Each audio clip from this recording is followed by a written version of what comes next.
kokulibaziseka kokuqala kwelityala elijongwe ngabomvu ngumzi waseLusikisiki nelizwe liphela, abamangalelwa bekhokelwe kulowo utyholwa ngokuba ngungqondongqondo ocwangcise uhlaselo engaphaya kwezitshixo uMzukisi Ndamase.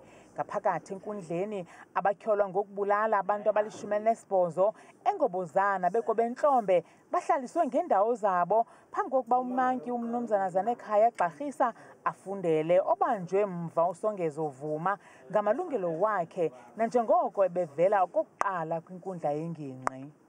The 8th accused person was only arrested in January, so there are still some outstanding investigations in relation to him, even though we indicated earlier that we were ready to proceed with the trial.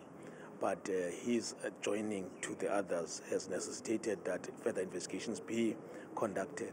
Ukanti uMantyi uMnumzana Gxarhisa akamnikanga themba lakusiqwalasela isicelo somtyholo wokuqala uMzukisi sokuba angakhonkqwa izandla rhoqo evela enkundleni khona ukuze akwazi ukubhala nanjengoko ekhethe ukuzimela kweli tyala.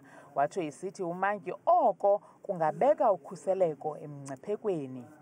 Uphando olu nolujongene ngqo kulo mmangalelo wesibhozo kushota nje into ezimbini, i-DNA ne-cellphone records report.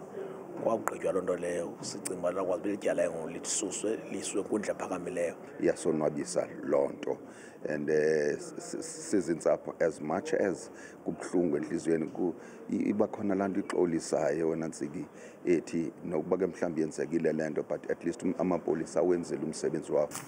So all that you need to know at this point is that the date of remand is the 10th of March in this court until informed otherwise. Ijaji yongameleyo eMpuma Koloni sele ichonge ijaji ezawugqumeka intente apha eLusikisiki ichophele elityala kule nkundla ngomhla we-10 kuMatshi. Kwiindaba zethu kuChannel 163 oziphathelwa yiNewsroom Africa, ndinguntsiki Noyiya kwinkundla yengingqi yaseLusikisiki eMampondweni.